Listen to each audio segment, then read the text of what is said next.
Hello everyone and welcome. In this video, we will be learning how to checkmate with a knight and a bishop. A lot of players, strong players, you can say in the past, did not know how to checkmate with a knight and a bishop. And when they were facing it over the board, they could not win as they never studied it. I'm sure after watching this video, you will learn how to checkmate with a knight and bishop. So without further delay, let's see how we can do that.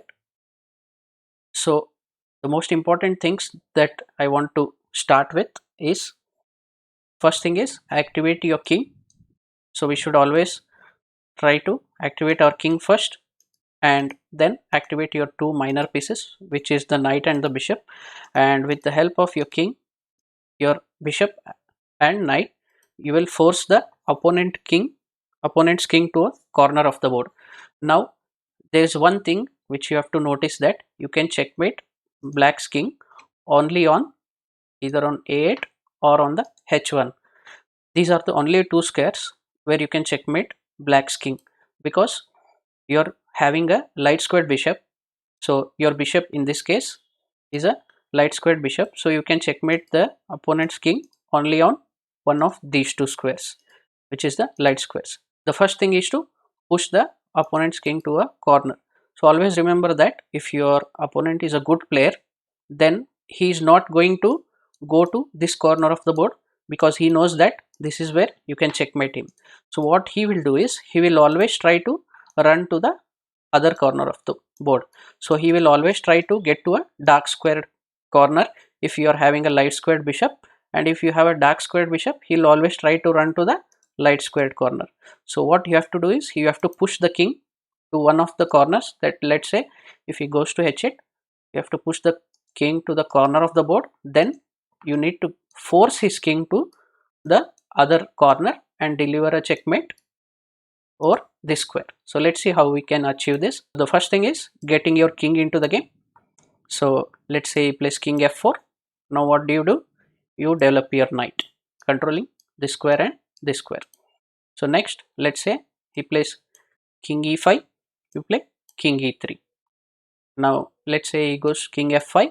What do? You can play this check here, and let's say now if he plays king e5 back, what you can do, you can get your bishop into the game further. Just make a waiting move, and now notice how black has to move back to one of these two squares. Definitely he is not going to go to this square, as we know, because this is where we want him to checkmate him. So obviously if he's a good player, he will go towards this side of the board. So let's say if he plays king f6, you get your king with f4. Now let's say if he plays king g6. Now at this point, I want to tell you one more important thing. Whenever you are trying to checkmate with a light square bishop, in this case your knight always should be able to come to the f7 square. So always remember, f7 is the pivot square, or the most important square where your knight should come to. So I should maneuver my knight in such a way that I should be able to access the f7 square. So always remember, when you have a light squared bishop and you are playing as white, so the main pivot square for the knight is f7. Let's see how I can get my knight to f7. So I can get my knight to e4 and then get it to d6 and get to f7. So let's say in this position, black tries to play king h6. You go knight d6. He goes king g8. Now what do? You just make a waiting move. So always remember that, control this square always with your bishop, so that he doesn't run away. So now let's say he goes to king h6 again. What do? You activate your king. Now he has to go back. He doesn't have any other option. He has to go to one of these two squares. Now what do? He goes king g5. What do you play? You play king. He plays king g7. You play king g5. Now he has only these squares. He has to go to one of those two squares, those available squares. Let's say your opponent goes to king h7. Now what do? You get your bishop to h5. What is the idea of this move? Now black's idea is to repeat with king g7, and whatever you make, he wants to come back to h7. So he is planning to repeat. So whenever he is trying to repeat, what you remember this idea, get the bishop into the game, and when he goes to king g7, now his idea is to go king h7 on the next move. And whenever you have opposition like this, remember, and your opponent is trying to repeat, what do? You put the bishop in between the kings, so that remember this configuration always. This is one of the most important things. So now he has to step back to the last rank. As I said, if he is a good player, he will always try to go to the this corner of the board.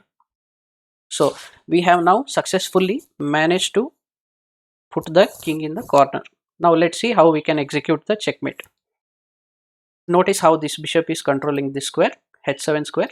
So you should not let the control of h7 go. Now what you can do is, now once you have successfully pushed the king to a corner, the next thing you need to remember is the W maneuver of the knight. Always remember the W maneuver of the knight.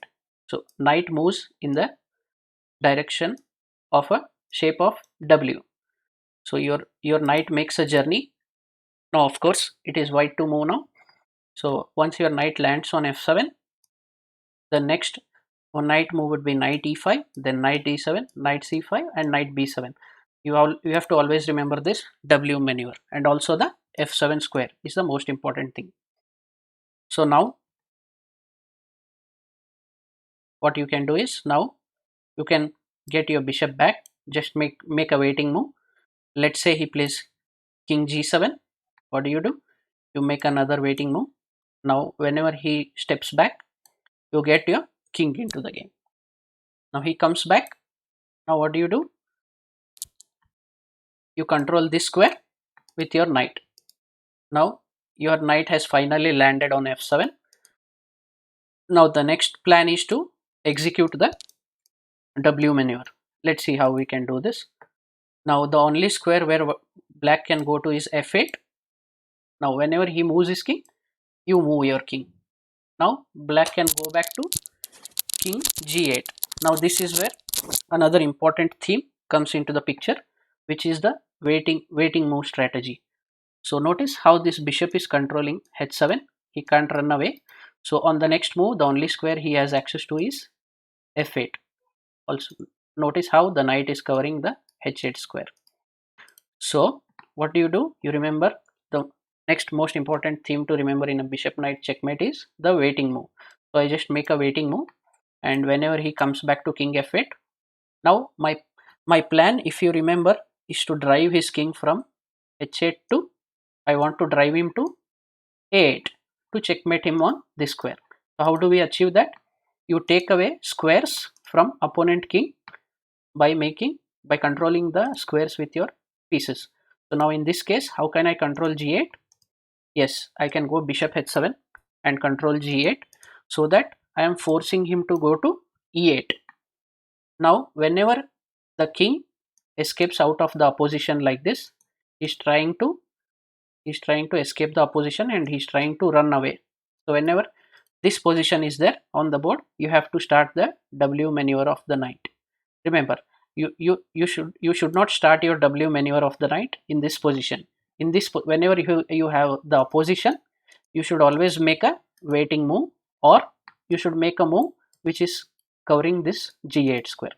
So whenever the king steps to e8, you start your W maneuver. Now why do we call this as W maneuver?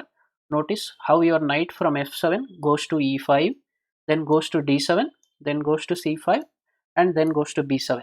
So this is the W shape. So that is why we call it as a W maneuver. Now after knight e5, black can either play king f8, or he can play king d8. So if he plays king f8, what do? You give this check and you continue the W maneuver. But let's say if he plays king d8,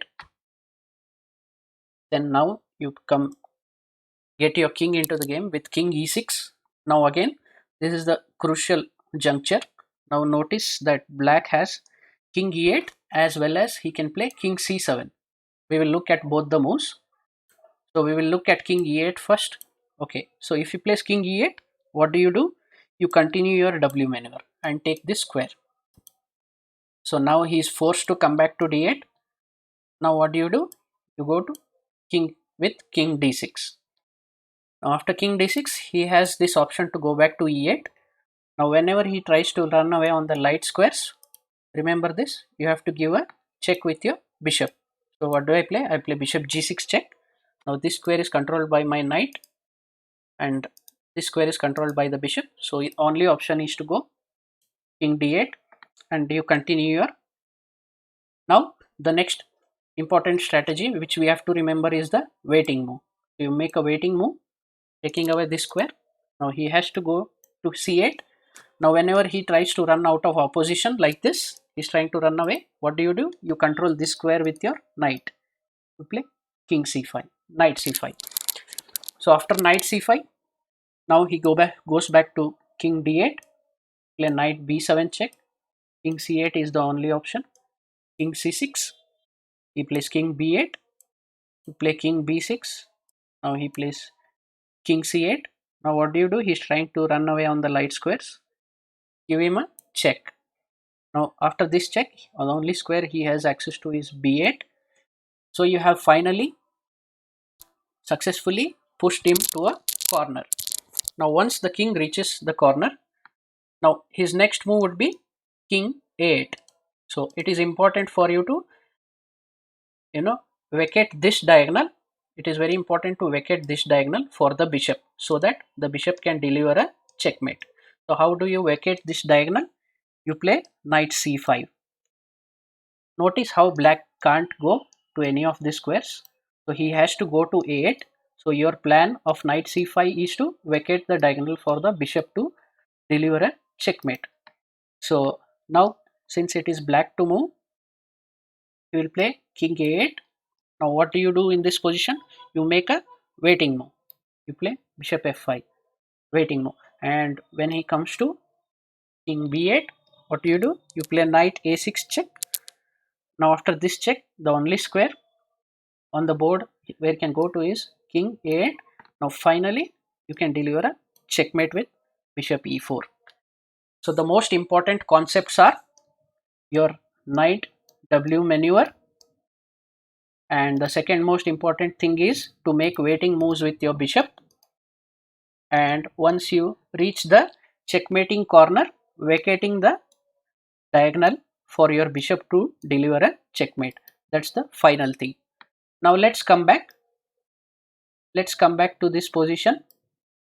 Yes, now let's come back to this position where he had two options. The first one was to play king e8 and the second one was to play king c7. Now we looked at how after king e8 we are able to win with the move knight d7. Now we'll see what happens for king c7. It might seem like as if the king is running away, but that is not true. You can still get the king back to the 8th rank forcefully. Now the most important move of you have to remember here is whenever he tries to step away with king c7, you have to play this move knight d7. So you're controlling these two squares. So this is the most important move. You shouldn't forget about knight d7. So after knight d7, what he does, he goes to c6 and he's trying to run away. What do? How do you stop king c6? By activating your bishop. So you get your bishop to d3, control this diagonal. So once you have the control of this squares by the knight and this square by your bishop, and this square is controlled by the king, the only option he has to go to either king c7 or go to king b7. Let's see now. So the move here is bishop d3. So once he plays bishop d3, you have to play the only square he can go to is either b7 or c7. So if he goes king c7, what do? You further restrict the king on this diagonal. You make this move bishop e4 and control this diagonal as well. Notice how after bishop e4, this square is controlled by the bishop and these two squares are controlled by the knight. So he has to step to the last rank. So what do you play here? you play bishop e4 after king c7. So let me repeat this once more. So in this position, whenever the king tries to run away with king c7, the most important move is knight d7, controlling these two squares. So he plays king c6, you go bishop e4, bishop d3, controlling this diagonal. This square is the most important so that he doesn't run away. Now once you play bishop d3, he goes king c7. Now you go bishop e4, controlling the diagonal. Now he has no other option but to go to one of these two squares. So the most critical square again is king d8. Now when he comes back to king d8, what do? You play king d6, take the opposition. Now what he does, he tries to run away with king e8. He tries to run away. What do whenever he tries to run away on the light squares? You remember, you give this bishop check so that the king doesn't have any escape squares and the king has to go back to d8. Now here, what do when you have the opposition? You make a, when you have the opposition and it is your move, you make a waiting move. You play bishop f7 or bishop h4, h5, both are fine. So you make a waiting move. Now he is forced to go to c8. Now whenever he tries to run away by escaping the opposition, what do? You continue your W maneuver. Notice the W maneuver continues. So now he has to go to d8 again. Now you play knight b7 check, king c8, king c6, king b8, king b6. He comes back to c8. Now again, when he is trying to escape on the light square, so you give bishop check. He has to come back to b8. Now the final step, we have to vacate the diagonal for the bishop. So how do you do that? You play knight c5 and vacate the diagonal so that the bishop can deliver a checkmate. The only move he has available for himself is king a8. Now you make a waiting move, and after king b8, you play knight a6 check. King a8 is the only move, and bishop e4 is checkmate.